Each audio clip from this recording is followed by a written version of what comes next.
In this exercise, we're going to be talking about fonts.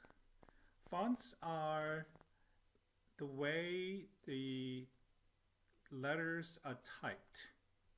For example, if you look at page number 38 at the top, and there's a table, there's a list of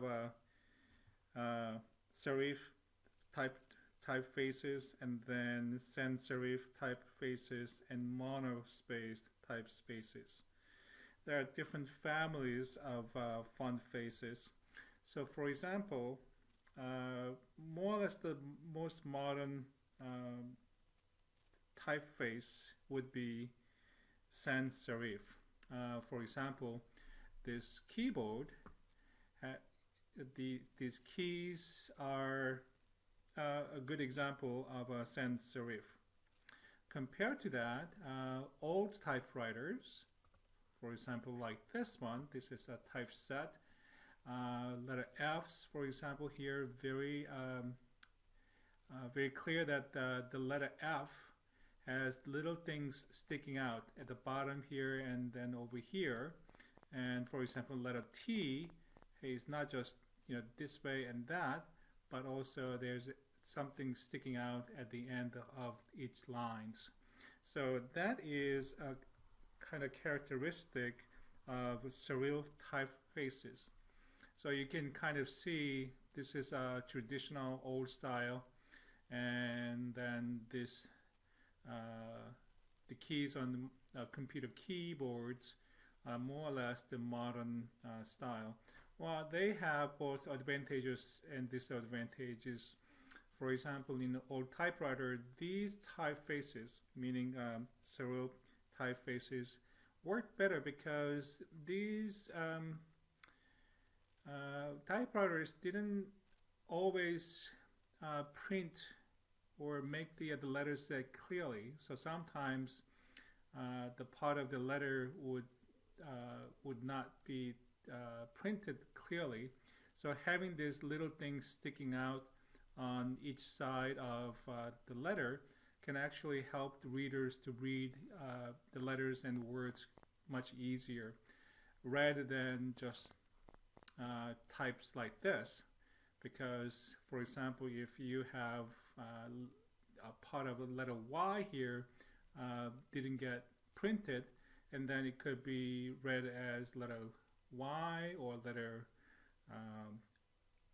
I, or it could be uppercase, lowercase l. So it could be a little bit confusing. But if you have little things sticking out on each side, it's much more legible than otherwise. So with the not so accurate printing technology, these typefaces work better in general, and with modern printer technology or the screen, these sans serif typefaces worked pretty good too.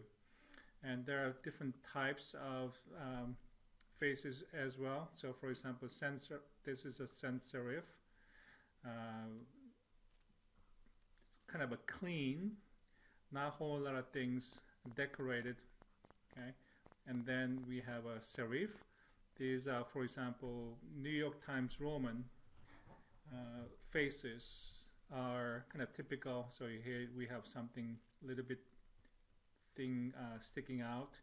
So they are serif. And then another type will be monospace. Monospace could be either sans serif or serif. The key thing is that they, no matter how wide the letter is, for example, letter A, uppercase A, will have the same space as lowercase I. So it's not very clear here, but let me use this screen here. Is a uppercase A, and will have same width as uppercase I. So that's a monospace typeface. So it'll take up usually, well, as always, will take up more width per word. if you count all these letters as one unique individual letter space. So that's the basic introduction of a font and font faces. And let's go ahead and start the exercise 2.1a on page number 38. So let me just go ahead and close this. And no, I don't want to save it. Then open let's see, open computer, and here's chapter 2. Otherwise you can click on, I already used a chapter 2, so it'll be there as a recent folder. Otherwise click on browse and then go to the flash drive, Word folder, data files, chapter 2, and then open terms.docx and go ahead and OK. Click on OK, and I'm going to press the escape key.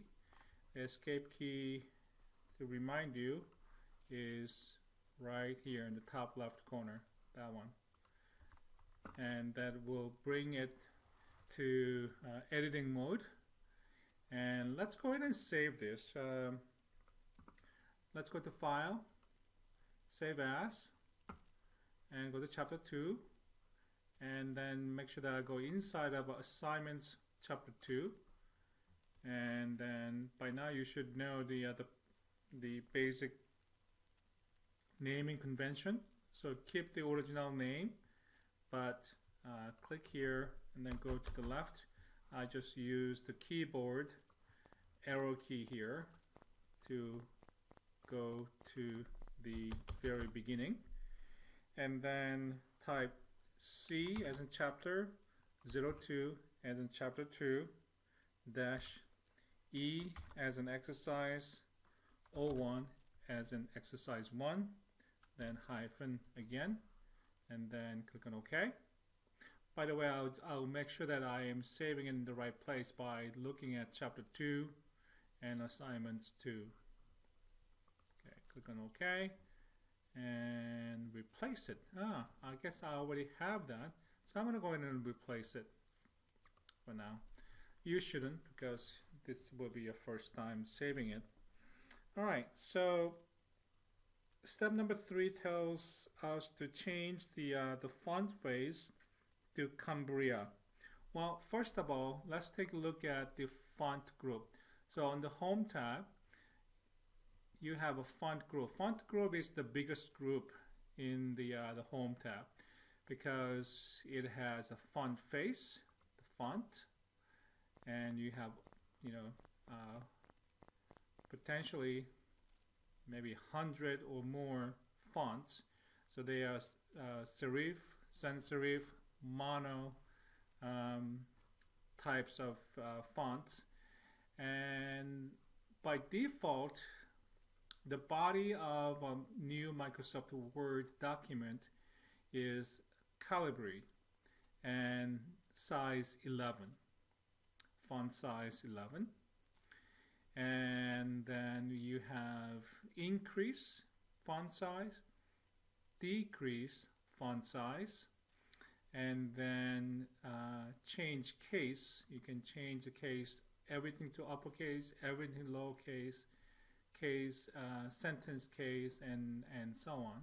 So, and then you have clear all formatting. So if you have a colored background of fonts, if you want to delete that, just font, not the text itself, but font. So for example here, I can delete that. It takes it away. So I'm going to undo that. Then you have phonetic guide and character borders, then bold, italic, underscore, strike through. Let me just highlight the first line here. Strike through is putting the lines through, so that indicates delete, for example. And it's a toggle switch, so you can click on and off. And also this one is subscript, and this one is superscript. So let me just put it down here. Let's say X2, and I'm going to highlight. Let's make it bigger, font size. So highlight 2, I can make it subscript like this, or superscript like that. Alright, so let me delete that. So, and then you have some decorations, for example, text effect and typography. So click on it. You have a different styles, and then you can change the outline. You can add a shadow, reflection, glow, and number style, and so on. So you have a few options. So this is pretty much most involved process in terms of formatting letters. So that is text effect and typography. So this, I want you to pay attention to the name of this tool. So the textbook will ask you to do a few things with this text effect and typography. And this one is for highlight, and this is changing colors. And then this one is a character shade. And what is that? Enclosed characters. So that's basically basic tools there. So let's see. I want you to highlight the entire document by pressing function A. Function key, I'm sorry, the control A. The control key is here and letter A is here. So you hold down the control key with your thumb, your left thumb, and then press A with your index finger. Oops, I should come over here. Hold down the control key and letter A, so that selects everything. And change the font. So currently the entire document is written in Calibri font face, and we're going to change that to, so font, the Calibri is sans serif. So there's no extra things sticking out. So we're going to change that to Calibri. Calibri is serif, more traditional font face. So serif is, let's see, scroll down, and it's in alphabetic order. So we're gonna, I'm sorry, we're looking for Cambria, so we have to go C A M, Cambria. Or also you can type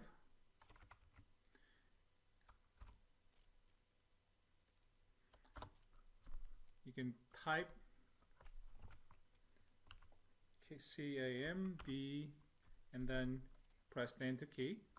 So that'll select, that'll change the font size. I'm sorry, font face to Cambria. And then I'm going down to step 4 on page number 39. We're going to change the font size. So click here. You can go over to 14. In fact, if you just hover over without clicking, this is called live preview. So you without clicking, you can just hover over and you can see the result already displayed. So let's go to 14. Now is size 14. And we're going to deselect. So right now everything is selected. So I want to deselect by clicking somewhere out of the text. So click here, you can click here, you can click here, so to deselect. And then we're going to change the font size again. So I'm going to press Control key with my left thumb and press letter A with my index finger. So once that is done, we are going to use increase or decrease. So increase, click, click, click. As you know, the number increase is here, and if we click on the decrease, the number decreases. So let's go down to number 10, size 10, and then make it bigger once, twice, 3 times to size 12. That's how you can navigate, adjust. So there are at least 2 different ways of changing the font size. One is use the list of fonts like that, or if you want to, you can just type it in. So you click in the box and then you can type the number. Let's say 20. I'll make it 200. So it'll be really big. Okay, that's quite extreme. So let's go undo. And then the other way is using this increase or decrease. So I'm going to change down to font size 10. So this is good. So I'm going to go ahead and save this. And that will be the end of exercise 2.1a.